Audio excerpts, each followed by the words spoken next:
हाय, नमस्कार मैत्रिणींनो. आम्ही बहिणी या आपल्या चॅनलमध्ये तुमच्या सर्वांचे खूप खूप स्वागत. आज शिलाईचं काम होतं. शिलाईचं काम झाल्यानंतर म्हटलं बाहेर झाडांना पाणी द्यायचं राहिलं होतं सकाळी आज, कारण उठायला उशीर झाला होता. म्हटलं बाहेर झाडांचं पाणी देऊन येऊयात आधी आणि मग बाकीची कामं करूयात. तर चला मैत्रिणींनो, आपण झाडांना पाणी घालून येऊयात. तर मैत्रिणींनो, बाहेर ही झाड आहेत. हे चाफ्याचं झाड आहे आणि 2 ठिकाणी तुळस आहे, एका ठिकाणी छोटीशी पपई आहे आणि कुंडीत जाई जुईची वेल लावलेली आहे मी. तर हे चाफ्याचं काही मी लावलेलं नाही, ते आपोआपच आलेलंच आहे पहिलंच. तर त्याला फक्त पाणी घालते तेवढे. मध्ये 2 दिवस पाऊस आल्यामुळं की नाही पाणी द्यायचं राहिलं होतं. म्हणजे पाऊस आहे म्हटलं कशाला द्यायचं, आता पाऊस संपलाय पण विसरून गेलं मग पाणी द्यायचंय ते. मग आता लक्षात आलं, म्हटलं बाहेर झाडं फारच कोरडी वाटायला लागली, देऊयात म्हणून पाणी द्यायला आले. रोजचं सकाळी किंवा मग संध्याकाळी रांगोळी काढायला मी बाहेर येते तेव्हा पाणी देऊन मगच आत जाते. पण आज उठायला वेळ झाल्यामुळं सगळ्याच कामांना वेळ होत गेली मैत्रिणींनो. पण पाणी तर दिलंच पाहिजे. उन्हाळ्यात त्या झाडांना पाणी कुठून येणार ना. पावसाळ्यात तर येतं, पण उन्हाळ्यात एकतर त्यांना पाण्याची आवश्यकता आणि त्याच वेळेस आपण जर पाणी नाही दिलं तर अवघड होऊन बसेल. इथं छोटंसं पपईचं झाड आलेलं आहे, तेही मनानेच आलेलं आहे, मी काय लावलं नाही. पण म्हटलं पाणी देऊयात त्याला, किती मोठं होते बघूयात. इकडे ही सदाफुली आहे, त्याला काही वास वगैरे नसतो, पण दिसायला छान दिसतात म्हणून मी त्यालाही पाणी घालते. हे झाड थोडंसं झुकलंय, कोणीतरी पाय दिलाय बहुतेक मुलांनी त्याच्यावर, त्यामुळे ते झुकलेलं आहे. तर आता इथली बाहेर म्हणजे तेवढीच जागा आहे, बाकी सगळीकडे कॉन्क्रीट आहे, त्यामुळे कुठं झाडं लावताच येत नाहीत. इथं या एवढ्या पॅसेजमध्ये माती आहे, तिथंच तेवढी झाडं येतात. मग मी थोडीशी माझ्या गॅलरीमध्ये पण लावलेले आहेत. बघू शकता इथं गवतीचं लावलेलं आहे मी एका डब्यामध्ये पत्र्याच्या, आणि मनी प्लांट एक लावलेला आहे आणि कोरफड लावलेली आहे. तर याला पण मी पाणी घालते रोजच. कोरफड कसं चेहऱ्याला वगैरे लावायला होती, केसांना लावायला होती, आणि तुळस तर छान ऑक्सिजन आपल्याला 24 तास देते, त्यामुळे तुळस तर पाहिजेच. गवती पण खूप सुंदर आलेला आहे. गवतीचं कसं आहे, मी कधीतरी मधून अधून चहासाठी वापर करते.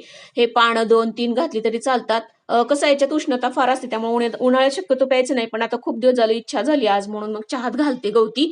मस्तपैकी गवतीचा चहा करूयात. तर गॅलरीतल्या झाडांना पाणी दिलेलं आहे. थोडी का होईना पण हिरवळ आपल्या आसपास असली की खूप छान वाटतं. जागा अपुरी असल्यामुळे मी कुंडीत, प्लास्टिकच्या पिशवीत अशी झाडं लावलेली आहेत सोयीनुसार माझ्या. तर खूप सुंदर अशी वाटतात. इथं गॅलरीत येऊन मी 5-10 मिनिटं जरी उभारले तरी मनाला अशी शांती मिळते. इथं भोपळ्याच्या थोड्या बिया मी ठेवल्या होत्या पावसाळ्यात लावायला, गावाकडे गेले की मी मळ्यात लावणार आहे. बघू शकता इकडे एक झाड आलंय पाठीमागं, आंब्याचं झाड आहे, त्याला खूप छान अशा कैऱ्या लखडल्यात, पण त्या हातालाच येत नाहीत. त्यामुळे फक्त बघायचं आणि समाधान करून घ्यायचं स्वतःचं. तर आता चहा ठेवायची वेळ झालेली आहे, समर्थला पण चहा हवाय. तर मग मी मस्तपैकी हा गवती घालून चहा ठेवलेला आहे, चहा उकळायला लागलेला आहे. मी शक्यतो ब्लॅक चहा घेते, पण समर्थ असला की त्याला दुधातला चहा हवा असतो, त्यामुळे दोघांना वेगवेगळा कुठं करायचा, म्हणून मग दोघांना दुधातला ठेवायचा, म्हणून मी हा गवती आता ह्यात घालून, खूप सुंदर वास यायला लागलेला आहे चहाचा.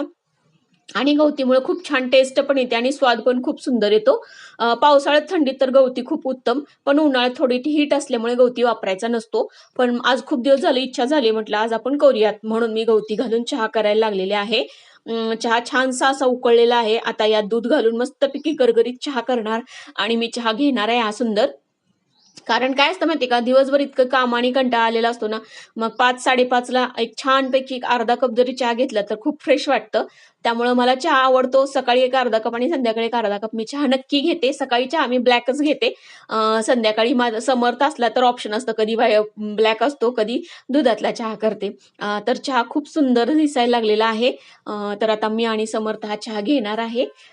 तर मैत्रिणींनो, चहा घेऊन झाले की आता संध्याकाळची वेळ झालेली आहे, आपल्याला आरती पण लावायला लागणार आहे, म्हणून म्हटलं आता हातासरणी चहा घेऊन झाले की हातपाय तोंड धुवून मी आरती लावायला घेतलेली आहे.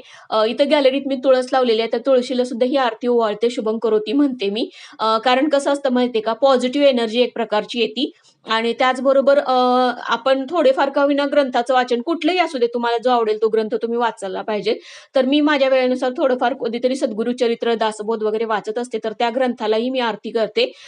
कारण ते एक आपल्या आध्यात्मिक एनर्जी आपली वाढते त्याच्यामुळे. आणि शुभं करोती हा मंत्र तर नक्की मी रोजच म्हणते आरती लावल्यानंतर. आरती तर म्हणतेच, पण जर वेळ नसला तर कमीत कमी शुभं करोती तरी म्हणतेच. कारण शुभं करोती म्हटल्यानंतर संध्याकाळ पण खूप फ्रेश आणि समाधानकारक वाटते आणि पॉझिटिव्ह एनर्जी येते. तर मैत्रिणींनो, आता संध्याकाळच्या स्वयंपाकाची मला तयारी करायची आहे. आता आरती झालेली आहे. दिवसभराची सगळी कामं आता बऱ्यापैकी झालेत. आता संध्याकाळचा स्वयंपाक करणार आहे. तर मैत्रिणींनो, असंच एखाद्या नेक्स्ट व्हिडिओमध्ये आपण भेटूयात. तोपर्यंत मैत्रिणींनो बाय. तुम्ही पण अशी संध्याकाळची आरती करून घ्या आणि भेटूया एखाद्या आपल्या नेक्स्ट व्हिडिओमध्ये. तोपर्यंत बाय बाय मैत्रिणींनो.